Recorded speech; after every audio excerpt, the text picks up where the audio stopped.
안녕하세요. 좋아요콘 전문 SD 입시 컨설팅입니다. 오늘은 2022학년도 교과 내신 4등급으로 합격한 인서울 대학에 대해 알아보겠습니다. 대학별로 이제 입시 결과를 공개하는 방식들이 달라요. 어떤 대학은 이제 평균 점수만 공개하고, 어느 대학은 이제 7등의 성적까지도 공개하고, 어느 대학은 이제 꼴등의 성적을 공개하는 대학이 있어요. 그렇기 때문에 지금은 거의 이제 4등급이 보이는 학과만 이제 추린 거거든요. 근데 어떤 대학은 평균이 3.7등급인 대학도 있겠죠. 이제 그러면은 최저 점수 문을 닫은 학생들은 4등급 아래 쪽도 분명히 있을 텐데 그런 대학들은 좀 제하고 일단 4가 거의 찍혀서 나온 대학 위주로만 설명을 좀 드리겠습니다. 일단은 누가 있냐면은 명지대가 있어요. 명지대는 이제 문과, 이과 모두 이제 망가져 있는데, 이제 문과는 서울에 있고, 이제 이과는 이제 용인에 있죠. 그러니까 문과를 먼저 보시면, 얘네들이 이제 문 닫은 게 막 4등급도 나와 있고, 5등급도 나와 있어요. 엄청나게 낮아 있죠. 명지대는 이 학교장 추천 전형이 뭐냐면, 이제 교과에 최저가 없는 전형입니다. 그러면서 교과는 이제 교과별 4과목씩, 그러니까 내가 문과면 국어 4과목, 수학 4과목, 영어 4과목, 사회 4과목, 총 16과목 이런 식으로 반영을 하는 거예요. 국어, 수학, 영어, 사회 교과의 전 과목도 아니고 교과별 4과목인데 이 점수가 나왔다는 거는 상당히 이상한 거예요. 왜 이렇게 나왔는지 정말 이해가 안 될 정도로 낮게 나와 있는데, 그러면은 2021학년도에 명지대는 어땠을까를 보면은 이랬었죠. 청소년 지도학과는 평균이 1.75등급이었고 최저가 1.93등급이었어요. 근데 그게 갑자기 평균이 4.11이 나고 최저가 5.38이 나왔다. 그리고 이제 아동학과 같은 경우에는 4.31까지 나왔는데 아동학과는 평균이 2.03에 최저가 2.21, 이 정도로 나와 있었어요. 이런 애들이 뚝뚝뚝 떨어진 거죠. 그리고 여기 보시면은 중어 중문이 3.94까지 나와 있는데 그 전에 중어 중국어 여기 있네요. 2.04에 2.19 이런 애들이 나와 있는데 명지대는 딱히 달라진 게 없거든요. 2021학년도랑 2022학년도는 달라진 부분은 없는데 그냥 부실의 이슈도 2021학년도에도 있었고 2022학년도에도 있었어요. 그리고 이제 막 학교가 막 없어지네 뭐하네 그거는 작년 정시 컨설팅 이후에 나왔었던 이슈라서 이 점수를 나온 거를 단지 뭐 이제 폐교의 이슈로만 볼 수는 없어요. 그러면 2021학년도에 입시 결과가 너무 높은 거죠. 너무 높아요. 왜 이렇게 높았냐? 이게 이제 16과목을 반영한 첫 해예요. 그러니까 통상적으로 그런 게 있어요. 그 뭔가 전형이 되게 좋게 바뀌어서 엄청나게 몰리면은 그 다음에는 조금 내려가는 경향이 있는데 조금 내려가야 되는데 지금 많이 내려왔다. 그러면은 우리는 이게 서울은 이렇지만 이과의 용인은 더 많아요. 더 많죠. 이렇게 더 많아요. 그럼 우리는 이거를 바라보면서 어떤 생각을 들어야 되냐? 명지대는 이제 폐교의 이슈 때문에 어, 학생들이 안 들어가는구나. 그러면은 이제 잘못 생각하면 이거보다 더 내려가겠구나라고도 생각을 할 수 있긴 하겠지만 그러지 않을 겁니다. 명지대는 여튼간에 작년에는 이 점수를 보여줬지만 내년에는 이 점수가 안 나올 가능성이 상당히 높아요. 그러니까 명지대는 이제 폐교의 이슈 때문에 이 점수가 나온 건 아니다. 그러니까 2021학년도의 점수가 엄청나게 높았기 때문에 나는 수능을 못 보고 16과목만 잘하는 학생들이 정말 신중하게 뭔가 지원하다 보니까 이게 청소년 지도학과 같은 경우에는 답이 없어 보이잖아요. 이 점수였는데 평균 1.75에 최저가 1.93인데 나 이거 못 쓰겠어 하다 보니까 저런 것들을 조금 덜 쓰고 해서 이제 뭐 쭉 한번 미끄러 내려왔다 이 정도로 생각을 할 수 있지 않을까 싶어요.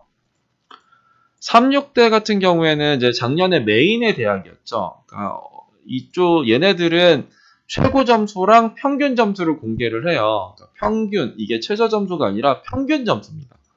그럼 이제 문과를 보면은 평균이 얘네들은 3점대 후반이네, 4점대 초반이네, 5점대 초반이네 막 이런 식으로 나와 있죠. 그럼 내가 여기서 4등급이다라고 했을 때 나 영어 영문학과를 쓰면은 안전하겠다. 글로벌 항공학과를 쓰면 안전하겠다. 항공관광 사회복지를 쓰면 안전하겠다. 이런 식으로 생각을 할 수 있는데 그렇게 생각하기엔 좀 이렇게 무리가 있어요. 삼육대는 이제 입시 결과가 내려올 거라고 예상을 했었던 대학 중에 하나예요. 왜 어떻게 예상을 했냐? 삼육대 교과 우수자 전형은 그 전까지만 해도 수능 최저 기준을 이제 갖고 있지 않았어요. 근데 갑자기 2함 6이라는 수능 최저 기준이 생겼죠. 2함 6이라는 수능 최저 기준이 생겼고, 그리고 삼육대는 교과도 세계 교과의 전 과목을 반영을 했어요. 그러니까 세계 교과의 전 과목이라는 거는 내가 가장 못한 과목을 이제 뺄 수 있다라는 거죠. 그 매력이 삼육대에 있었기 때문에 2021학년도 입시 결과를 보면은 이 삼육대는 저런 느낌이 아니에요. 그 삼육대가 2021학년도는 이 느낌이죠. 어떤 느낌이냐? 학생부 교과 전형에 이제 문과를 보면은 보이시나요? 평균이 1.84, 2.3 뭐 이렇게 나가지고 2점대 중반까지가 나오고 영어 영문학과만 이제 3.47로 좀 특이하게 나왔고 이과 같은 경우에도 얘네들의 입시 결과는 요랬었죠. 그러니까 2점대 초반 중반 그리고 이제 3점대가 살짝 나온 이 점수가 그 다음에 이렇게 나온 거예요. 이렇게 쭉 하고 이제 내려왔었던 거죠. 36대는 그 전에는 최저가 없었고 세계교과 전 과목 반영했기 때문에 저 점수가 나왔는데 2022학년도에는 이제 최저가 적용이 되고 이제 국수형 탐의 전 과목을 대니까 이게 무너질 거다 해서 이제 무너진 거죠. 근데 이제 이게 무너져도 너무 무너진 거죠. 4점대 중후반, 5점대 초반을 보여주는 그러니까 36대를 어떻게 보면은 이쪽의 문과 이과를 봤을 때 거의 4등급이 보이는 게 이제 몇 개, 15개 정도가 나오는데 그러면 우리는 36대는 4등급 대학이구나 하면서 이제 36대를 바라볼 수 있는데 아니다. 36대는 기본적으로 그러니까 2학력을 갖고 있는 인서울 대학이라면 3점대 중반 정도를 생각하고 접근을 하셔야 돼요. 4점대 뭐 초반, 중반, 후반 5점대다라고 생각하고 쓰시면은 이제 실패할 가능성이 높습니다. 그래서 내신 5등급인 학생들이 36대를 만만하게 보고 쓸 것도 같기도 한데 이렇게 5짜리가 이제 나와 있으니까 4점대 후반에 5점대 뭐 이런 것들을 쓰고 싶어 할 텐데 이걸 쓰면은 그냥 하나의 카드를 버리는 거랑 동일하다라고 생각을 하시면 됩니다. 서경대도 거의 4점대가 살짝 나와 있는데 글로벌 비즈니스가 4.23, 공공인재가 3.93, 아동학과가 4.13, 나노화학이 3.84까지가 찍혀져 나왔네요.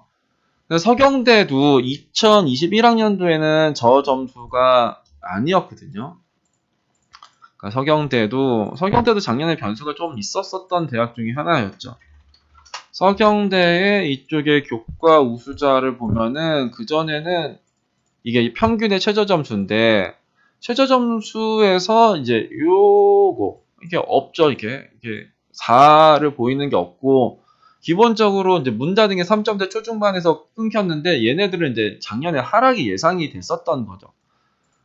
얘네들은 왜 하락이 예상이 됐었냐면 서경대도 이제 학생부 반영 방식이 되게 특이한 건 아니고 여튼 인서울대학에서 이제 문과의 국영사 서경대는 문과는 국어, 영어, 사회교과의 전과목, 이과는 수학, 영어, 과학교과의 전과목을 반영했었던 대학이거든요.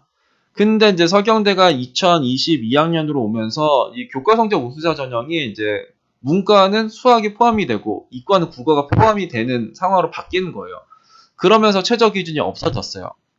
근데 이제 최저 기준이 이제 어떠냐면 국어, 수학, 영어, 탐구 중에 2함 6인데 이 탐구는 한국사로도 이제 대체가 돼요. 그러니까 영어랑 한국사 2함 6이 이 최저가 없어진 거죠. 그러면서 문과는 수학의 그러니까 내신에서 수학이 반영되고 이과는 국어가 반영되고 이거였는데 그럼 최저 기준이 없어진 거와 이제 문과에서 수학의 교과를 반영하는 거랑 뭐가 더 센 거냐 했을 때는 내신에서 수학이 포함되는 게 훨씬 더 셌겠죠. 왜냐하면 최저 기준은 한국사 포함하지 않고 2함 6이면은 좀 세다라고 생각하겠지만 한국사 포함해서 2함 6이면 영어와 한국사 절대평가 두 개로 6을 맞추면 되는 거니까 그게 없어진 거는 큰 타격은 아니었다. 그리고 서경대는 작년에 일반 학생 전형이 생겼어요. 그게 적성고사가 없어지면서 일반 학생 전형이 생겼는데 쟤네는 교과별 3과목 해서 이제 12과목 정도를 반영했었던 그래서 이제 서경대는 일반 학생 전형에 많이 몰렸고 교과 성적 우수자에선 덜 몰렸기 때문에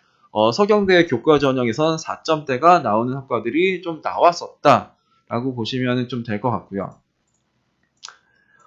이 서울여대는 왜 얘네들이 또 이 4점대가 나왔는지 이제 의문스럽긴 한데, 서울여대는 이게 그게요. 교과별 세 과목에 12과목을 반영하는 대학이거든요. 그러니까 문과 같은 국어 3개, 수학 3개, 영어 3개, 탐구 3개. 뭐 이과도 국어 3개, 수학 3개, 영어 3개, 탐구 3개. 이렇게 12과목을 반영하는 거라서 내가 막 5등급이 나와도 국수영탐에 5등급이 나와도 서울여대 기준으로는 뭐 3점대 뭐 후반 나오는 학생도 있고 중반 나오는 학생도 있고 막 그래요. 왜냐면 12과목을 잘한 학생들 12과목 뽑은 내 점수는 잘 나오기 때문에. 그러니까 서울여대가 4를 보였던 거는 이게 국어, 수학, 영어 탐구하면 막 5등급, 5점대 초반, 중반 막 이런 학생들이 들어갔다라는 거거든요. 근데 이게 참 이게 2021학년도에도 그 서울여대에서 막 거의 6등급짜리 뭐 데이터 사이언스도 나오고 중어중문학과도 뭐 5점대 후반 막 나오고 그랬었을 때 이것도 되게 특이하다. 이런 일이 또 생길까 했는데 또 생겼죠. 서울여대가 또 생겼어. 근데 서울여대는 이번 시즌에 뭐가 바뀌냐면 원래 서울여대는 최저라도 조금 강했거든요. 그러니까 국어, 영어, 수학, 탐구 중에 2합 7이다. 근데 2합 7이면 뭐가 최저가 강하냐? 영어를 포함해서 최저를 맞추면 2합 5였던 거예요. 그러니까 내가 영어랑 탐구로 맞추려면 2합 5를 맞춰라 이런 거였죠. 근데 올해 서울여대는 영어로 최저를 맞춰도 2합 7의 이제 최저 기준을 적용합니다. 그러면 이제 최저에 대한 변수도 없는 거예요. 그러니까 서울여대는 그 전에 국어, 수학, 탐구로 최저를 맞추면 2합 7이었고 영어를 포함하면 2합 5였는데 이제는 영어를 포함해도 2합 7이다. 그럼 최저 기준은 거의 없어진 거고 이제 최저는 이제 얘네들한테 영향을 거의 안 미치는 거죠. 그런데 또 4등급이 나올까 하면은 어렵지 않을까라는 생각이 들죠. 이쪽에 성공회대에서도 이제 여기 이제 IT 융합이 최저가 4가 나왔네요. 얘네들은 이제 9과목을 반영하는 대학이에요. 국어 수학에 3개, 영어 3개, 뭐 탐구 3개. 그러면서 최저 기준이 없는데 여기서도 4가 나왔다는 게 참 이제 특이한 겁니다. 그래서 성공회대는 그러니까 뭐 얘네들이 이제 IT 융합부만 있는 것도 아니고 인문사회랑 사회과학이랑 뭐 미디어 뭐 이런 쪽의 학과들이 있어요. 근데 이거 하나 4가 나왔다라는 건 좀 특이하게 보셔야 된다. 한성대 같은 경우는 야간이 4등급이 나왔네요. 그러니까 이쪽에가 상위 80% 평균이니까 얘네들에서 이런 것만 갖고 올려다가 조금 더 갖고 와서 이 정도로 갖고 왔는데 야간 그러니까 내가 내신 4등급으로 인서울을 가겠다 그러면 이제 뭐 한성대 야간 정도를 생각하겠다 이렇게 생각을 하시면 될 것 같고 근데 이쪽에 교과원이 이번에 좀 바뀌어요. 교과원이 작년에는 이제 문과는 국어, 수학, 영어, 사회, 이과는 국어, 수학, 영어, 과학 교과에 전 과목을 다 반영했었던 대학 이게 내신을 그렇게 산출했어요. 근데 올해는 얘네들이 이제 교과별 세 과목 이제 또 이제 12과목을 반영을 해요. 그러면은 이 점수가 또 나올까 이런 생각을 해야 되는 거고 얘네들은 동일합니다. 얘네들은 이번에도 최저가 없고 국어, 수학, 영어, 사회 이과는 국어, 수학, 영어, 과학의 전 과목이 다 들어가는 쪽이니까 얘네는 4점대도 한번 생각을 해볼 수 있겠다 이런 생각을 하죠. 이게 내신 4등급이 인서울을 갈 수가 있냐 없냐 하면은 갈 수 있죠. 이번에도 나왔고 작년에도 나왔잖아요. 2022학년에도 내신 4등급이 나왔고 2021학년도에는 2022학년도보다 더 많이 나왔었죠. 근데 작년에 그럼 내신 4등급의 대학의 학과를 또 쓰면 되냐 하면 또 아닌 거죠. 그러니까 인서울을 내신 4등급으로 교과로 갈 수 있다는 사실이에요. 근데 작년에 무너져서 이미 4가 보여진 대학의 학과를 썼을 때 합격을 할 수 있냐 하면은 개인적으로는 없다라고 생각을 합니다. 그러면 우리는 어떤 대학을 써야 되냐? 내년에 내신 4등급이 나올 것 같은 대학을 써야 되는 거죠. 그게 전형의 변화든 전형의 변화라고 하면은 수능 최저 기준의 변화 아니면은 내신 산출의 변화 아니면은 대학의 수준에 비해서 입시 결과가 높은 대학 이런 거를 좀 찾아봐야겠죠. 그래서 내신 4등급이 교과로 인서울 가는 게 힘들다고는 하지만 매년 내신 4등급 인서울 보내고 있거든요. 뭐 작년에 동덕여대 같은 경우도 내신 4등급이 들어갔었고요. 근데 거기는 평균 뭐 3점대 뭐 초중반 이런 식으로 나와 있더라고요. 그래서 우리가 모르지만 내신 4등급도 인서울 꽤 많이 들어가고 있다. 이렇게 36대처럼 명지대처럼 뭔가를 딱 보여주는 대학만 가는 게 아니다. 근데 3-6대는 이렇게 보여줬지만 올해는 좀 어렵지 않을까라는 생각이 들고요. 어떤 대학은 2점대 초중반, 2점대 중후반으로 나와 있지만 어쩌다 보면 이번에 내신 4등급에 합격할 수 있지 않을까라고 생각은 드는 그런 대학들도 나옵니다. 그러니까 3-6대도 2021학년도에는 4점대가 아니었잖아요. 아까도 봤지만 3-6대는 그전에는 2점대 초중반이었어요. 근데 우리는 이제 항상 이 점수만 보니까 그러는데 이 점수만 보니까 나 못 쓰겠다고 하는데 이 점수가 왜 나왔는지를 알아야 돼요. 근데 이 점수가 왜 나왔는지를 알아야지 이 점수가 만약에 다음 연도에 전형이 바뀌면 아, 작년에는 그랬으니까 이 점수가 나왔겠지. 근데 이번 시즌에 이렇게 선발 안 하면 이 점수는 안 나오겠지. 그럼 나 이런 데에다가 상향을 써볼게. 라는 판단이 좀 되지 않을까 싶습니다. 오늘은 2022학년도에 내신 4등급으로 인서울에 합격한 대학 및 학과에 대해 알아봤습니다. 감사합니다.